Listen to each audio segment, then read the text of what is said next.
I take it that's my cue to get going. Welcome to our Lunch and Learn for this Tuesday, presented by our friends at Ingles. And good to have all of you. How did you like Gary Clark's playlist? The music we were listening to before then. How you doing, Gary? Good to see you, my friend. We are really excited to have all of you with us. And of course, today we're going to be talking with men's basketball coach Bob Richey and another special guest. Ty, did we reveal who the special guest star was going to be, or did we save that for a little bit of a surprise? We did reveal it. Okay, well, let's go ahead and let the cat out of the bag. About halfway during Bob's talk with us today, we're going to give him a bit of an intermission, and Matt Rafferty is going to join us for a few minutes and kind of catch us up on what he's going to be doing. And listen, I was born at night, but not last night. We've got a fan poll coming up that will involve Matt Rafferty. So just kind of keep that in mind. Let's welcome in the head basketball coach of the Paladins men's basketball program, Bob Richey. Bob, it's good to have you here as always. And let's give you a minute to kind of make an opening statement and welcome the crowd here. Well, first of all, good to see everybody. Some of you guys, nice to scroll through and see some of the boosters that we haven't been able to see here lately face to face, which we definitely missed that. And Dave Ellison with the beard, I like that. Definitely looks good on you. And Wes always looking sharp with the glasses, and obviously just looking forward to getting back out face to face at some point. But this is the method we have right now, so we're gonna make the most of it. Well, Bob, we've already got questions that are rolling in. Before we get to those, though, let's talk a little bit about the news that most directly involves you. It was announced, I guess, late last week, the contract extension for you here at Furman University. I know that had to make you happy as well as Jason Donnelly and everybody here at Furman happy. Just talk about what that means for you personally as well as the program. Well, it's just, it's another step for us in terms of just trying to get where we want to go as a program and as an institution, and the impact that we feel like we can have, locally. But also there's this was something obviously we agreed to back in March, right before all the COVID stuff took place. And, it's a commitment to the institution of what we're looking to do going forward. And we're humbled, we're grateful by it. And, continue to work as hard as we can every single day to make everybody on this screen happy. Well, if you have questions for Coach Richey, you can submit them to us via the chat function to me directly or to Ty Osborne, and he will send them to me. And we already have a couple that have been sent in. And one of them deals, Bob, with something I know that you want answers on. Today is the day that the NCAA is supposed to announce what their mandate, for lack of a better word, is going to be for a number of basketball games and when that season will start. A, do you expect that announcement to come today? And B, do you have any idea what it might look like? I believe it's tomorrow, but I could be tomorrow, off. But the meeting is today. It's right around the corner, and we kind of have a little bit of an idea of some of the things that they're going to, go over, but there's still going to be a lot to work through. It's still, this thing's going to continue to change. And, we anticipate a start date coming out tomorrow, which would at least, help us in terms of knowing when we're going to be playing, which we think is going to be November 21st.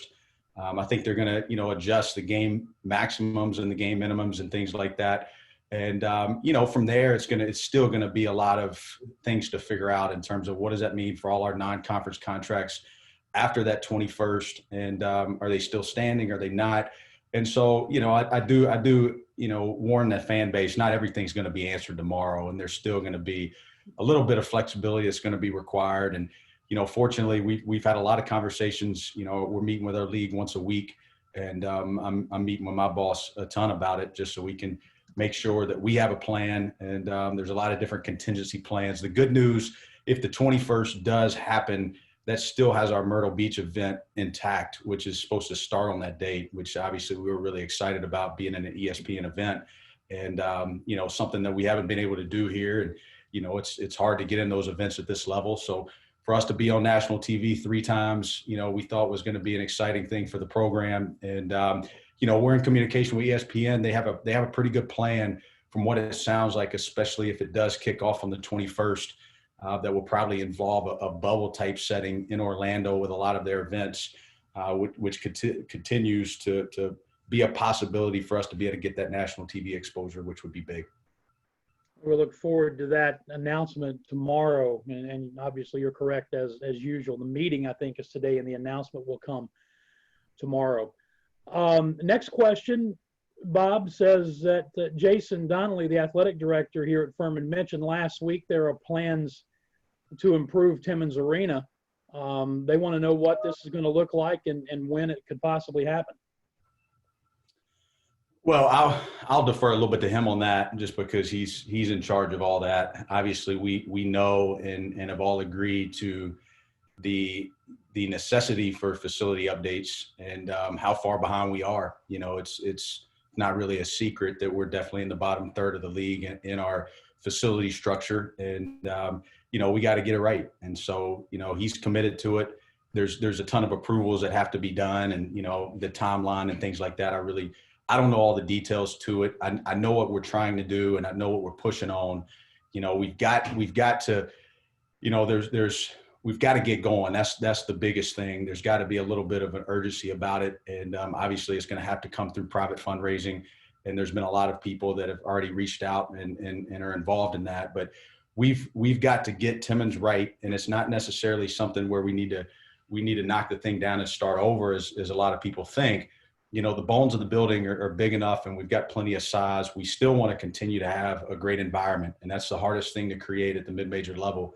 We've only lost 5-6 games in here in 3 years. So we want to continue with what we have from the energy and the environment, but we've got to get the offices right. We've got to get another practice space. We've got to get the inside of Timmons right, to where there's more fixed seating and there's more spaces to be able to take care of our supporters and have more hospitality space, so where it can be a better event and not just a basketball game. So this is going to be in phases, and there's a lot of work to be done on it. It's not going to be something that happens overnight, but it is exciting to hear that everybody's on the same page for the need of it. And there's been talk, right? I've been here for 9 years, and there's been talk. Now it's time for action, and it seems like we're heading that direction. Well, and hopefully that some of the folks who are on here today can help spur on that action. That sounds like a call to action to me. So we'll see what happens. Thank you for answering that one.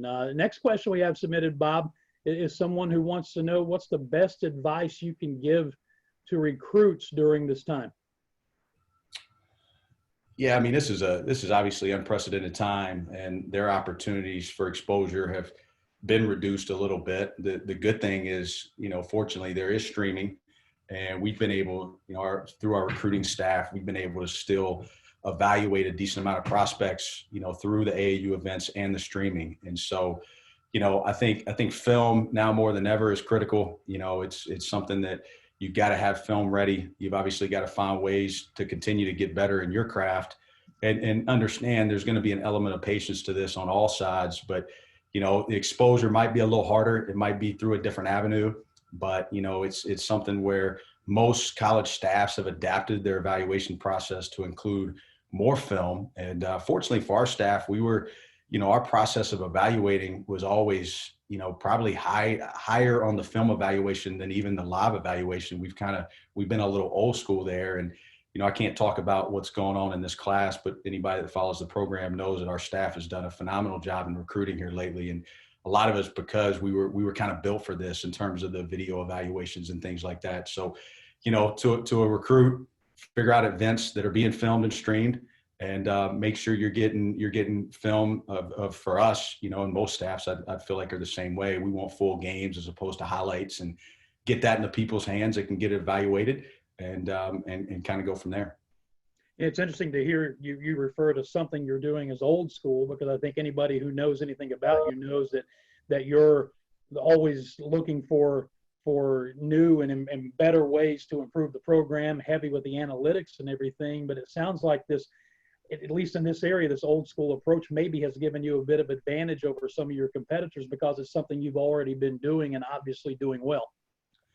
Well, it's just something that we fell on back when we were trying to, get the program where it needed to be. And, I think back to a guy like Devin Sibley, he played in a tough AAU setting. Nobody saw him playing AAU, and we evaluated 3 high school games in their entirety and saw easily that he was a potential all-conference player.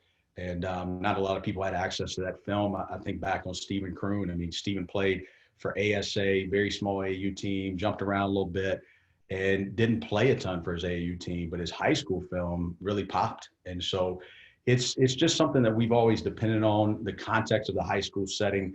A lot of times with these bigger AAU teams, when they're playing with 3 or 4 guys that are going to high majors, there's only one ball out there, and their volume can get reduced. And so the context of that high school situation can sometimes be a little bit cleaner for us. And, we've just kind of built our process around that. And, our recruiting staff, starting with Daniel and Tyler Eckstein, and, obviously our assistants have done a phenomenal job of making sure we're organized through this chaos, and making sure that we have adequate film and that it's organized correctly and it can be evaluated thoroughly. And it's made our process pretty clean through this time. All right, Bob, thank you. I want to do something a little bit unusual here. Normally we have questions submitted to us, and we have a ton more. We also have someone on here who wants to ask, he doesn't have it. Okay, I'll just ask it for him. Mark Ryan from ESPN Upstate is on here, and he asked about your feelings on the potential for Furman to be branded as Greenville's team. Yeah, I mean, I think there's great potential in it. I think with Jason's vision, he's already kind of started down that line and making a direct statement that we're going to try to get into downtown Greenville. And, that was probably about a year ago now. We were all downtown, with the mayor and President Davis and Jason. And, there was a lot of people that didn't understand exactly where that was going. And there were a lot of people sitting back quietly, waiting for it not to be as successful as it was. And I think we averaged 5,000 a game in those 3 games. And I think that we saw that Greenville is willing to come downtown and watch a good quality product. And, our city's right. It just continues to grow. And, we don't have really a major professional sports team in Greenville. And, it's an opportunity for us to be able to connect downtown with our people. And we got a beautiful venue down there that we can use. And, I think it's just going to continue as our mission continues to expand and grow. I think getting in downtown Greenville in a multitude of different ways, whether that be serving through our team, whether that be playing, whether that be connecting with local business people that can get involved in our great university. I think there's all kind of relationships that need to be cultivated and that are willing to be cultivated. And I think there's a lot of people that are willing to get behind this. And I think you see that by the numbers. All right, before we go into another question, we mentioned that coming up in probably another 10 minutes or so, we're going to bring Matt Rafferty in. And this is a basketball discussion, obviously, but never let it be said that I wasn't capable of throwing out a softball poll for all of you who are online here. Here is our fan poll we want you to vote on, and it is sponsored by the Weston Poinsett. What was Matt Rafferty's best on-court skill? Scoring, rebounding, passing, defense, or leadership? If this is not an absolute runaway blowout, then I have to question the intelligence of some of our fans here. But we'll see what happens. The poll is up, and we'll announce the results coming up a little bit later on. Bob, you want to weigh in on that one? I think I know what your answer is probably going to be. Yeah, when you took the SAT and you kind of knew, like, if you could figure out 2 of them were right, you just go all of the above. Y'all needed one more circle right there that says all of the above, because that would be the correct answer. And again, that fan poll is sponsored by the Weston Poinsett. Yeah, we probably should have done that, and all of the above. Very good. I'm sitting here trying to figure it out myself. I got no idea what I would go with. We were actually just in staff this morning watching some of his offensive rebounding clips, and it's incredible to still watch how he played the game and the intentionality he played it with. Yeah, as hard as it may seem to believe, you can actually see Matt blushing a little bit on the screen here. We'll get a chance to talk to him again coming up in just a moment. Bob Trey Meredith wants to know if you have heard whether or not the church basketball leagues are going to play this year, and if so, is Mac's team, your son, poised to repeat? Well, they got beat in a just a heartbreaking game in the championship. A kid hit a bank 3-pointer with basically the time running out, and Paul Foster was the head coach, and Jeff Beans was the assistant coach. And Paul called me that night, and he said, "Man," he said, "I don't know how you do it." He said, "I've played a lot of the basketball games." He said, "I've never been more crushed than I am right now." "I can't believe." He said, "I had a timeout left, and I let these guys inbound the ball, and they bang a bank three on us, and I got all these kids crying." But yeah, it's still a little bit of a sensitive topic to my son. So I'm hoping they get back to playing. I haven't heard, the AAU stuff got canceled, obviously, for the most part, and I'm hoping by that time they can get back and play because he definitely needs it. All right, Trey, thank you for the question. Next one that's been submitted, Bob, is someone wants to know what you look for in a point guard when you're recruiting. Well, I mean, that got to be a lengthy answer. I don't necessarily want to bore everybody on here with all the technicalities of it. There's certain skills for a point guard that are very important to us. There's obviously intangibles that are critical to how we do it here. That goes for every single player we recruit. And but your point guard is a unique spot. It's your quarterback, it's your leader. So you've got to be able to assess that. You've got to be able to evaluate if they're going to be able to handle that load. You obviously want it to be one of your toughest players because of what they're going to have to deal with from a mental side is going to be a lot. And then you go through all the basics, right? Can they dribble, pass, shoot? Can they think? Can they see? Going through all that, for us, shooting's critical. And, that's kind of rule number one for us, especially 1 through 4. If they can't shoot, don't recruit. And so that's critical for us. But in our offense, that's mainly conceptual. It's not as set play heavy as a lot of offenses. It's a lot of if this, then that. It's critical that the point guard can really think the game and can really see the game. So we've got a great one now. I think he's the best point guard in the conference, and I think he's going to show everybody that this year as a senior. He's playing a high level right now, and I can't wait to see Alex in his 3rd year as a starter continue to do what he's done these last 2 years. And then we're really excited about the freshman that we have here, Joe Anderson.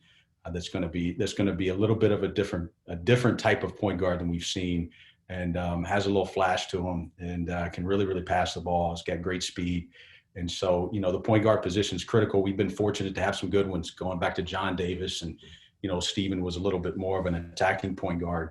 But if you want to be good, you've got to have a tough guy up there that can lead and plays the game with the right way, with the right intent, and is somebody that can really sell out to how we want to do it. And that's critical in our evaluation process. This is the Lunch and Learn series, the 2nd week of our reboot of this series presented by Ingles. I'll remind you that next week, Clay Hendricks, the football coach here at Furman, will be the special guest. And then the following week, it'll be Jackie Carson, who heads up the women's basketball program and does such a fine job here with that program. And then we're working on October's guests, and we think we've got a couple of pretty good ones already, just about ready to announce. A couple more questions for Bob, then we'll transition to Matt. And Bob, this question says that you and your team have engaged with several prominent speakers and coaches this summer. What was your favorite story or your favorite experience from that?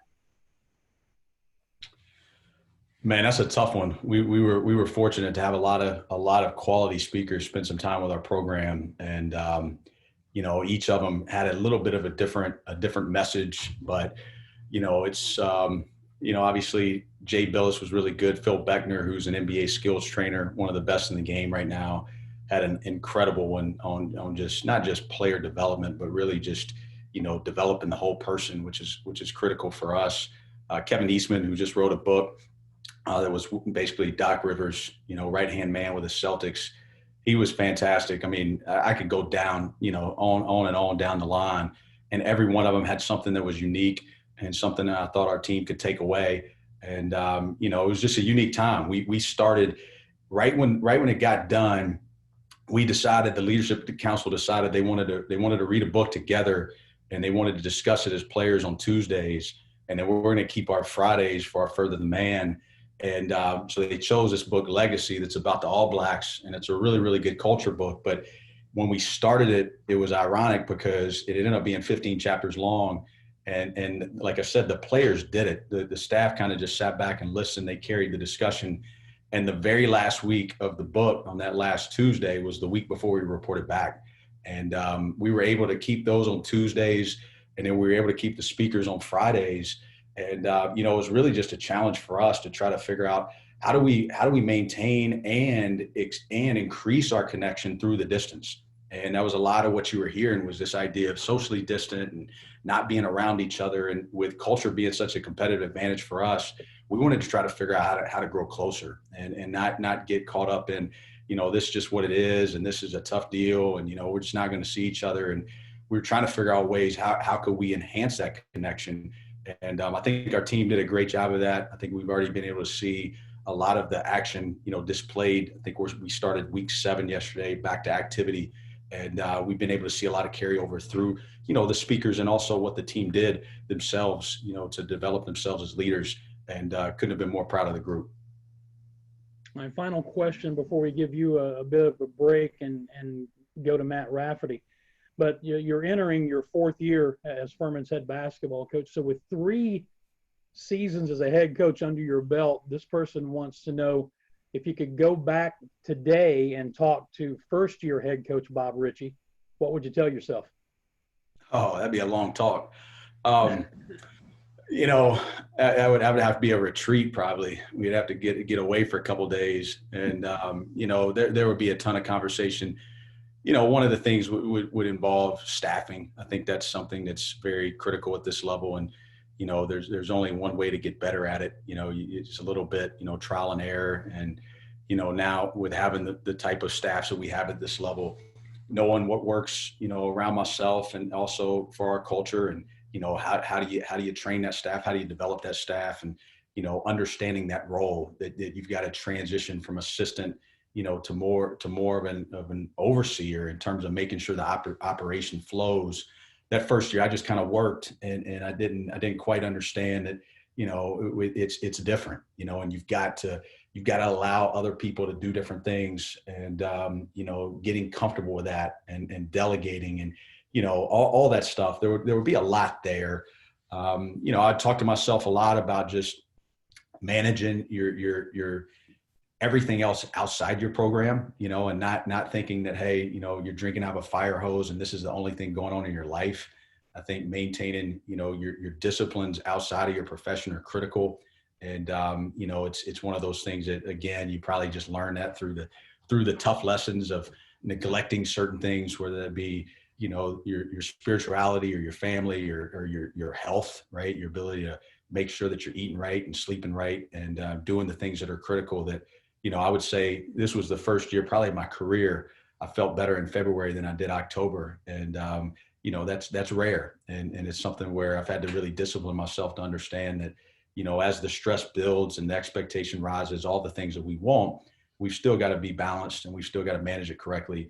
And, I think through time, you get a little bit better at that if you can commit to it. So I definitely eat a lot healthier than I did my first year, and I'm sleeping more, and I'm sleeping better, and just trying to maintain some of those habits. I think we get away from that in coaching a lot. I think it's all about, winning, and it's all about, making sure everybody's happy and making sure that all the fans are happy, and we neglect ourselves, and you see it all over our business. And when people get real and vulnerable and they start to speak about it, like the coaches on the screen know what I'm talking about. Unfortunately, like fans don't, but people on the screen know what I'm talking about. And we excuse it and we neglect it. And then sometimes it can have negative impact on you that takes a little while to get through. So that I would spend a lot of time talking about those two things. The basketball piece, that's not as, we've kind of played the same way in a lot of ways. We've really fought to stick to our identity, and making sure that we have an identity that drives a lot of our decision making. And the schematics, they're very important, and you got to have good schemes, and you got to make sure that you practice well, and obviously you're able to inspire and motivate people. But at the end of the day, I'd probably spend more time going over those first two topics. All right, we're going to give you a break for the next 5 or 10 minutes, but I would ask you maybe to introduce the guy who's going to step in here, Matt Rafferty, who is joining us as well. What do you want to say about this guy? Yeah, I mean, I'll keep it short so you guys can get to him. Everybody keeps introducing him as, he just entered his career of coaching at Indiana, and I'm just letting everybody know that's not true. The guy's been coaching for about 6 years now. So, just a great human being. He's got a gifted mind and unbelievable teammate. And, I'm sure a lot of us can relate on here. Athletics is a very paradoxical deal. The more you give away, a lot of times, the more you get. And a lot of times, though, in sports today, it's all about what can we get and how individualized can it be. And the best thing about coaching Matt is he understood that paradox. And he was the best giver I've been around in my 3 years as a head coach. And because of that, he's going to have his jersey hanging in the rafters. Should have been yesterday, but as soon as we can get it up there, we're going to get it up there. But one of the best I've ever been able to be around, and can't wait to get him back on the sideline here one day. Well, Matt Rafferty is joining us from Bloomington, Indiana, I believe. Raff, how you doing? I'm doing well. Thanks for having me on. It's good to see so many familiar faces. Hard to sit there and listen to all that good stuff about yourself. You need to maybe call home and have them bring you back down to earth or something? Yeah, exactly. Just a couple talks with my parents. I'll be good. So Bob says you've been coaching for about 6 years. This is your first official coaching position. You're obviously just beginning, but what's that transition from player into the world of coaching been like so far? It's been smooth so far. I was around the program in the spring and summer, Furman's program, so it was good to kind of get used to that side of things. Coach Richey obviously let me into the meetings a little bit, and so I got to see a little of what the coaches' talk was like and get used to it a little bit more. But yeah, transitioning into Bloomington hasn't been difficult at all. I think I was pretty well prepared from the staff there, all the assistants, players. Obviously are very mature. So yeah, it's been pretty easy so far. I'm sure I'll face some difficulties coming up during the season, but it's been good. I would imagine, you can correct me if I'm wrong, that the biggest difficulty you've faced so far is the actual transition, deciding it was time not to be a player anymore and to make that next step into your basketball journey. Yeah, definitely. Obviously, playing is the best part of sports, so that's always fun. But I'm glad I made this choice, and I think it was time for me to hang them up and get into coaching. So I'm not regretting it at all. Was there any one moment that it dawned on you now it's time to make the move?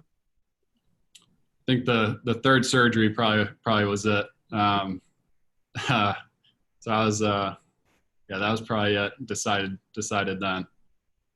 But health-wise, you're good now? Health-wise, I'm good. I've been on the court a bunch with these guys, helping them work out, shooting, passing, all that. So health-wise, I'm feeling good, maintaining my physical therapy that I did with Justin and the trainers there. So I'm doing well. Can you, it's an impossible question, but I'll ask it anyway because that's what we in the media do. Can you take 4 years of playing here at Furman and boil it down to one or two favorite moments? Playing wise, I would say senior year overall was just a great experience. Having the chance to lead those guys with some of my best friends on the team, obviously, and then just the continual improvement from the coaching staff and Coach Richey leading that, and just meeting a bunch of people that are on this call to just improve my life and try and learn something from everybody. So the Further the Man program obviously is a huge deal, and no one has it like that that Furman does. So I think outside of basketball, just the experiences I gained from that were probably my favorite part. And kind of segues into the next question. What about your experience in 4 years here at Furman has prepared you for not just this next step in your basketball journey, but in your life overall? Yeah, I think the Further to Man program did that for me. Not necessarily like the program overall, but seeing how the coaches handle it, seeing how important it is to all them, and seeing how the coaches prepared us to think about life after basketball was really important, and it showed in a lot of players that have come through the Furman program, and it's going to continue to show as Coach Richey's there and continuing the program as well as the assistants. So, the speakers that come in are high level.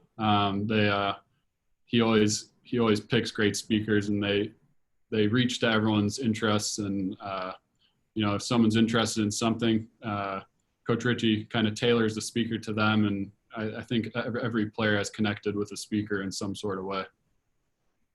Matt Rafferty is with us on this Lunch and Learn, giving Bob Richey a little bit of an intermission. We're presented by Ingalls, as always. And again, next week, Clay Hendricks. The following week, Jackie Carson on tap to be our guest. And we're going to try to drop some special guests in both of those as well. Give for those on here, Matt, just talk a little bit about what your specific duties are in your position at Indiana. Officially, what's your title, and what are they asking you to do right now?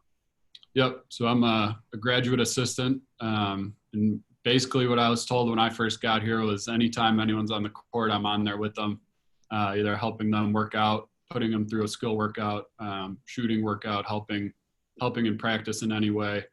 And then if I'm in the office, I'm either cutting up film or doing smaller jobs that the assistants need help with. So I'm in all the meetings and involved with that, which is good and giving me some practice on what it's like to recruit a little bit.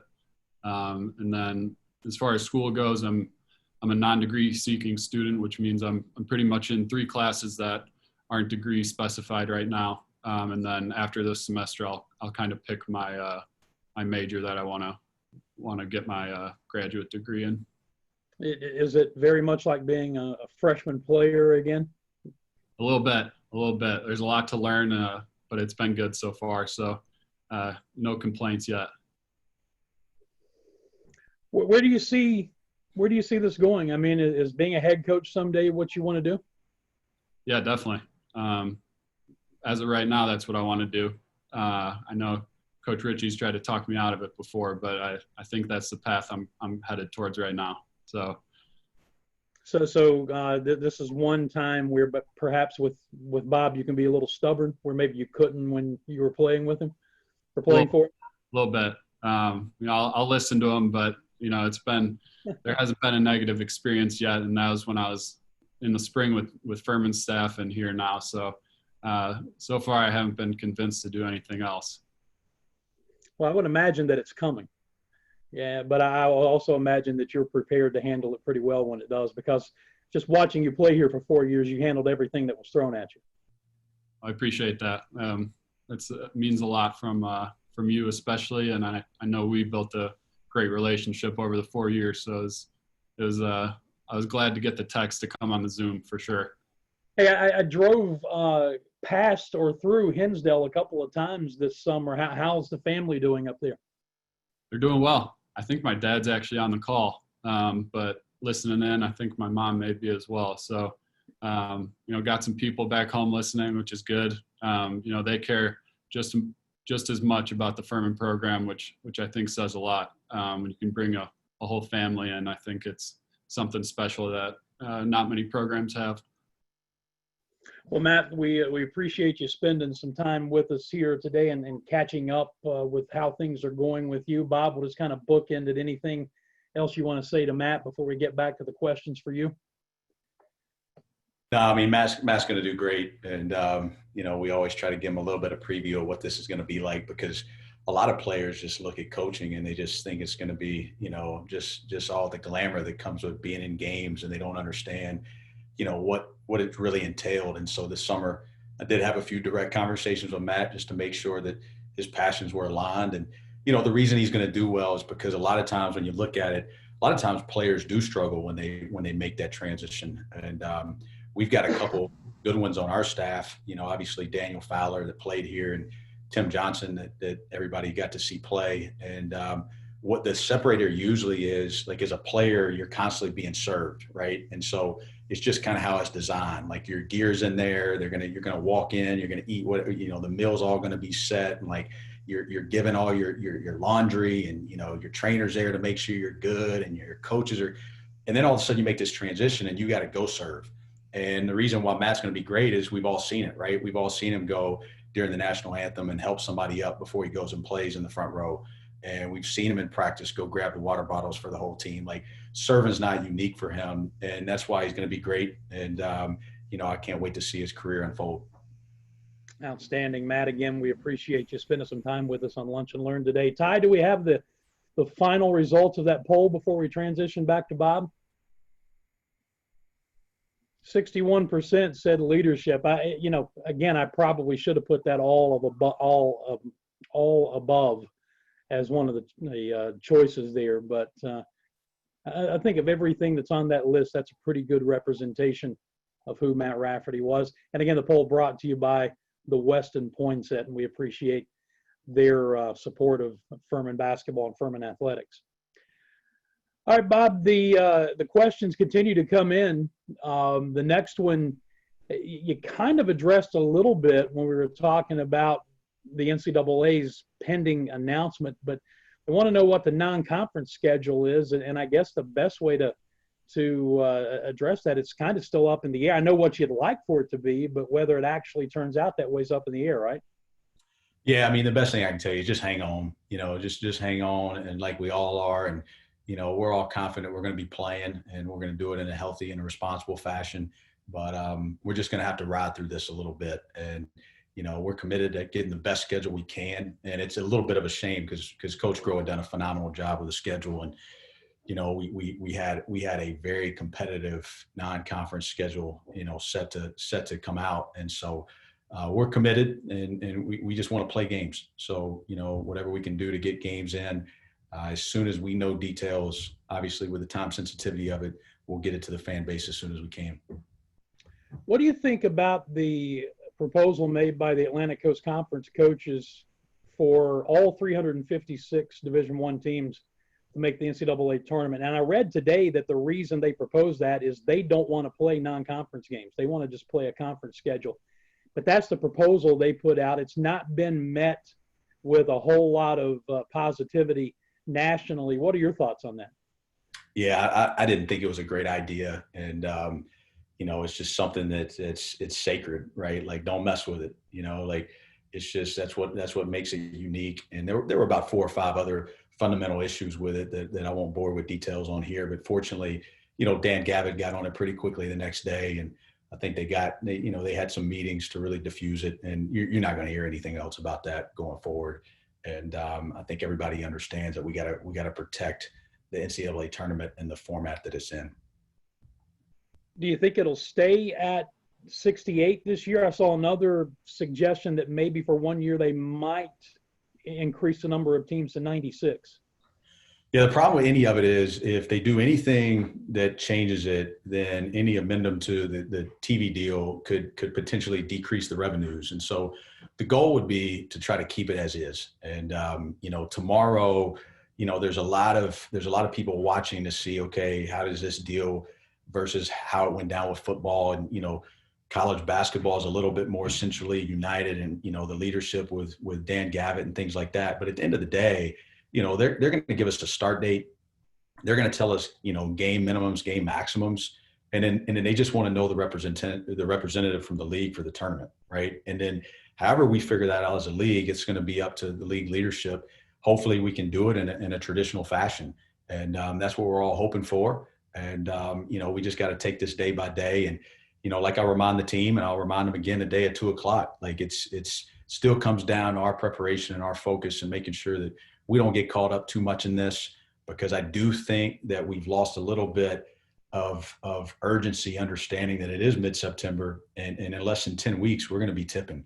And we got to keep our focus where our focus needs to be, let the administrators figure the rest of this out, and make sure we focus on our preparation. And, the Dens will be ready to go when that time's given to us.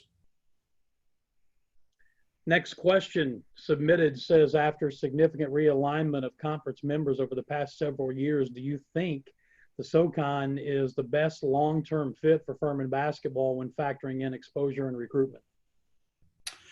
I think there's a lot of variables to that question. And, it's something, you could sit there and go 2 hours discussing that. I think right now, yes, the Southern Conference is exactly where we need to be. We've got a good central location. It's a very competitive league. I mean, it's the last 2 years, we've been 12th and 13th in the country in terms of leagues, right? Out of, a little bit north of 30 conferences, which has never been done. So, our league, when you look at it and you get in the nuts and the bolts, I mean, it's outperformed the Colonial, it's outperformed Conference USA, it's outperformed the Sun Belt, it's outperformed OVC, like all these conferences around us, unless you can get into the conversation of the A10, which right now we're not even close facility-wise or infrastructure-wise to be able to do. So it's a little bit of a mute topic. We've got to embrace where we are. And, I think the Southern Conference right now, because of how good the basketball is, I mean, it's a beast of a conference. And, it's as best as it's been in the 9 years I've been here. Someone actually wanted to know how Dan and Bob met. I don't know if that person is having some other issues in their life that they really want to know the answer to that question or not. But actually, we started the same year. We're both entering our 10th year as part of the Paladins program. There you go. Back 2011. Yeah. So there's the answer to that one. Did you play in college? Which we know the answer to that, but you can talk about that, and they want to know about your youth and growing up. Yeah, I was a Division II player and graduated from North Reno University in 2006, and met my wife there in my junior year. And soon after that, got a chance to be an assistant at Charleston Southern under Barkley Radeball, who was an assistant here back in the early 90s. And, that kind of got my career started.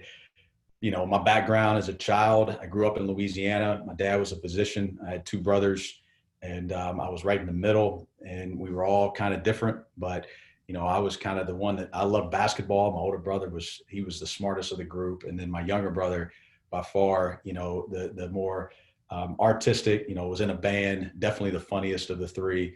But, we were in Louisiana kind of in my early years, moved to Columbia, South Carolina, in probably my more formative years. And that's where, we started following South Carolina and Coach Fogler. In the year they won the SEC, I was a child then, and kind of fell in love with the coaching aspect of it then. And ironically enough, Barkley Radeball was an assistant in South Carolina during that time, which is how I met him. Jeff Lebo was an assistant who was then, when I graduated, the head coach at Auburn. John Cooper, all those guys were now in different parts of the business, which allowed me to get, my start at Charleston Southern with Barkley. And so funny how it works, your paths and what you think you're going to do. I thought I was going to follow my dad and go to med school. And, obviously the path got diverted a little bit, and I'm thankful to that. And being able to do something I love, going into my 14th year doing this. Bob, earlier you referenced the home court advantage that Timmons has become over the last few years. And someone wants to know regarding fan and student and energy and engagement at home games. As good as it is, what are your expectations about what could be done or should be done to make it even better?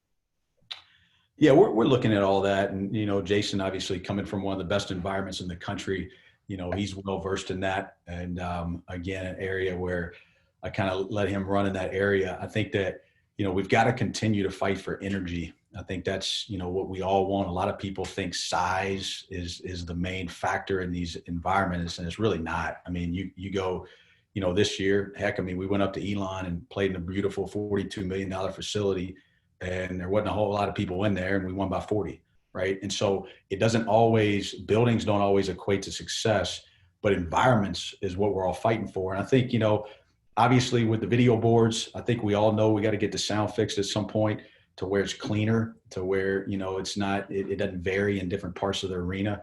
And then as, the student area, making sure that that's consistent, the energy that they bring, looking at where they're sitting and how that energy is dialed in, and just trying to get as loud as it can be, and obviously we've got the DJ, which has been great. but you just got to figure out more ways to get consistent energy. And that's what you see in the best environments. Even when you're necessarily not playing well, they still know how to infuse energy. And so when it's a little bit sluggish and we're having a bad night and we're all there at the game, VMI, that fortunately Jordan bailed us out on and got us to overtime, that it doesn't feel like, we're necessarily in church, that there's still some energy being infused. And I think that's where we've got to continue to look at how can we make that as good as it can be. And but Jason's been great there. I mean, he knows all that, and fortunately he doesn't need my voice or opinion on any of those matters. Next question: how has player conditioning changed during the pandemic? I mean, it's to be honest with you, it's hard to totally evaluate that at this point. Our strength coach, Matt Aldred, is one of the best in the country. And you look, we had somebody that saw our program a year ago and was able to peek in another day. And the first thing he said was, good grief, look at these bodies and how much they've changed. And, the injury prevention and the things that Matt's done. I thought he did a great job in the pandemic. I thought combined with our older, veterans that understood that we had to continue to do things, weights, they didn't come back and lost a lot of weight. We had a lot of guys that, continued to have a deliberate improvement spirit, even as they were outside the facility. And so we even saw some weight increases, away from here, which was great. And so now getting them back on campus in these 7 weeks, it's still about, getting them into shape. And obviously we did a lot of skill at first, just to get acclimated, smaller groups. And now we've been able to transition into some, more up and down play and putting in our concepts and playing some 5-on-5 and, trying to get these guys to run the floor. And the best way to get in shape for basketball is to play basketball. And, so we're going to try to do that as much as we can.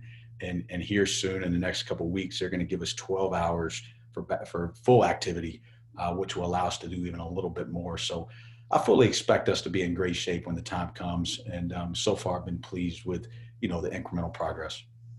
We're about 45 minutes in. We don't want to keep Bob too much longer, but try to get through these next 2 or 3, maybe 4 questions as rapidly as possible. The next question, Bob, is, it says, Coach Richey, thanks for being our coach. What 2 or 3 things do you need for Furman basketball to get to the next level? Well, I mean, we all know the deal, right? Like, we won a lot of games. We just haven't won the game. And so that's the next step, is we all want to win the game. And so, it's kind of a, chasm we're in right now of appreciating where we've come from, in the last 5 or 6 years, climbing from 342 in Ken Palm to the last 3 years, finishing in the top 100, and appreciating that journey, but also knowing there's that one final step. And, usually those are going to be marginal changes and, as well as some macro things that we know we have to address. We've talked about the facility, but we've just got to continue to invest in people. And that's what it's all going to come down to. And we want to invest in people in our program. We want to invest in people around our program. And, it all kind of goes with how we do it. It's why we redshirt, right? Because we want to invest in people. We want people that are willing to invest a year of having a deliberate spirit and having a little humility and understanding that, hey, I've got to work while I wait. And so same thing with the staff, right? That we continue to build the infrastructure around the staff, that we're keeping our talent, we're developing our staff, and then we're adding to staff where we need to.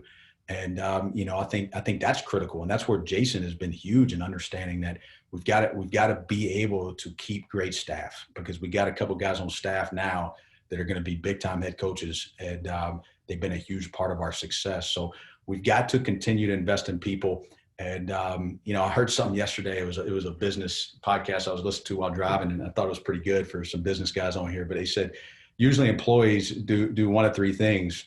They either relieve you, they either create revenue for you, or they do both.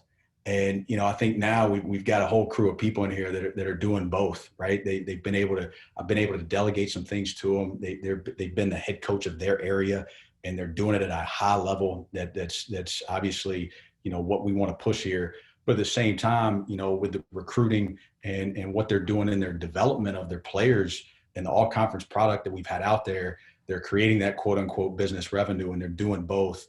And we've got to continue to fight to keep that. So, invest in people, continue to get more people around us that understand what it's going to take to make that one last step. And then at the same time, let's get this facility where it needs to be. and make sure instead of it being in the bottom of the league that we've got more of a top of the league facility.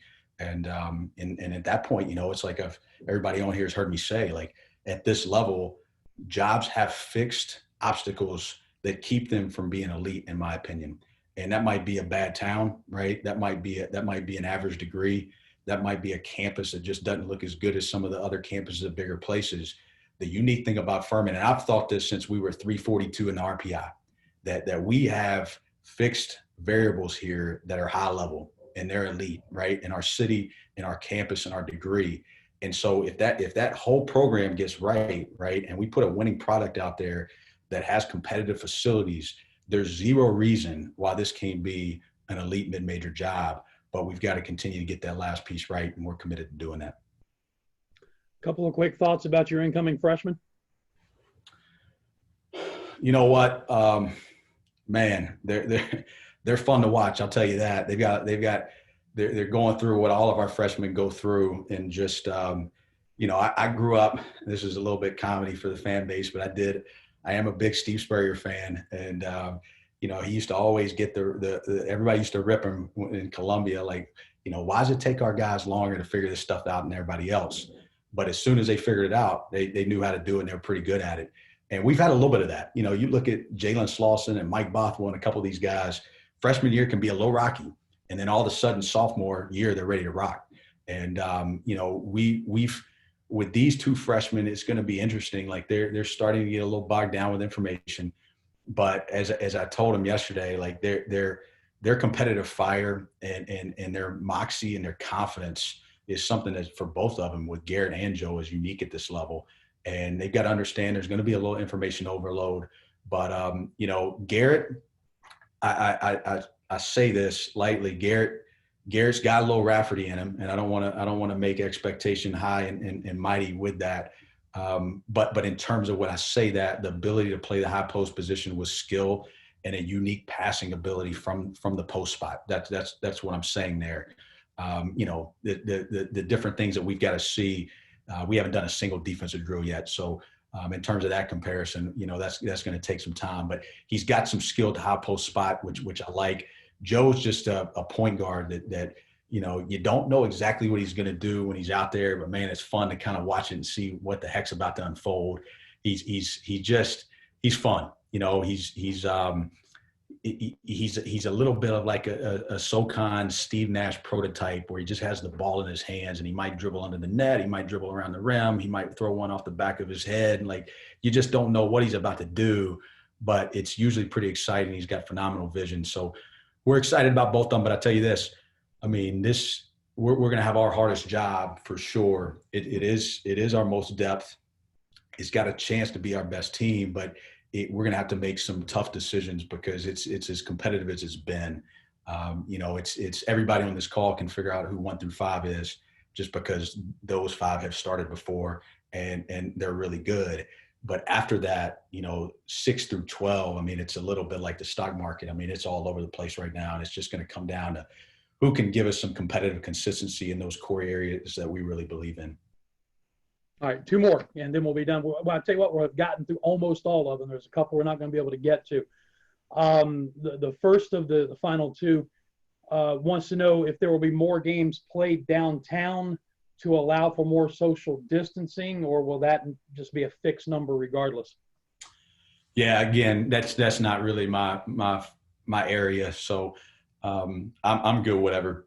We got 2 great facilities. Like, let's play ball. So if they want to play here on campus, if they want to play downtown, as long as we can get the attendance that we need downtown, to create some type of environment in a massive place, I think that's the key. And so I'm gonna defer that to Jason, and whatever he thinks is best, we'll be there. Finally, how will this current team be different from last year's team? Well, it's easy to talk coach speak in September. We're all guilty of it at times. I do think that we're going to be deeper. And, I'll say this, like, we're going to have to be deeper, or I'm going to have a really upset bench. Like we're going to have to let some of these guys go and trust them early.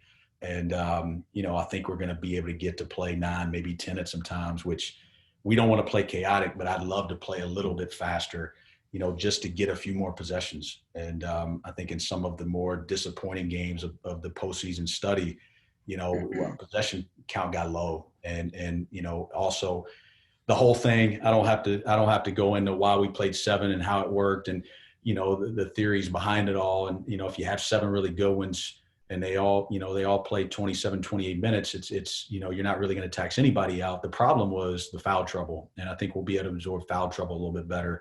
But you know what, we're not going to trick it up a whole lot. You know, what this group has coming back and the things that we did well last year, we're going to try to focus on those. But at the same time, our goal is, can we get the tempo up a tad bit? Can we be a little bit deeper, and can we rebound the ball better? Those have been kind of the focus points, and you know, just try to keep it, try to do simple better, and you know, not try to reinvent the wheel. But there are a few areas that we understand that we've got to improve in. The good thing about it is, shortly you're gonna be able to put all that into action. We'll have to talk about it anymore. We can go do it, right? That's right. That's right. I mean, we had enough clinics and theory and discussion for quarantine. I told the staff when we got back, I said, you know, enough of the ideas. Like it's application August now. We got to go out there. We got to apply some of this. And it all sounds good on a grease board, a Zoom clinic, but at some point we got to go play the game. So we just gotta keep working and you know, find ways to get better at good. Well, we'll get the direction from the NCAA tomorrow, and hopefully have a schedule that we can announce shortly after that. And then we'll have a go date. And I think everybody who's on this call is ready to see some action. Yeah, we all are. We just want to play. So, you know, it's I think we're going to get to it at some point, and we're going to look forward to it. But it's a fun group. And, you know, some of you guys that are more invested in the team, I know I haven't talked a ton about personnel, but, you know, our guys, I mean, Alex Hunter, I mean, he looks so hungry right now. I mean, he always has a chip, but I'm telling y'all, it's huge right now. And I don't mess with him. I'm just letting him kind of go do his deal, and can't wait to see that on the court. Jalen Slauson's had a big jump. I mean, he's in some of his comfort with the system, but you know, if those two can continue to elevate the way they are, we already have 2 proven all conference guys, and we know Mike Bothwell was playing as good as any guard in the league towards the end of the year there. It's got a chance to be a special group, and you know, we've got to keep preparing the right way, and you know, we've got to embrace it all, and it's going to be a little rocky, and it's going to change, and there's going to be things canceled, and there's going to be dates changed, and you know, there's going to be all kind of things to navigate, but you know, we just got to continue to stay focused and you know, do the best we can in the present under the conditions we're given, and just try to continue to improve. So it's a fun group to coach. There's no doubt about that. Bob, thank you for your time today. Thank y'all, and look forward to seeing everybody face to face here soon. And Matt Rafferty, thank you for hopping in there with us as well. It's great to catch up with you. This has been the second week of our reboot of the Lunch and Learn series. Next week, it is football coach Clay Hendricks, and then the week after, it is Jackie Carson. Brought to you by Ingalls, and also thanks to the Weston Poinsett for sponsoring our fan poll. We will see you again next Tuesday with head coach Clay Hendricks. And until then, for all of us here at Furman University, I'm Dan Scott saying God bless you. So long, everybody.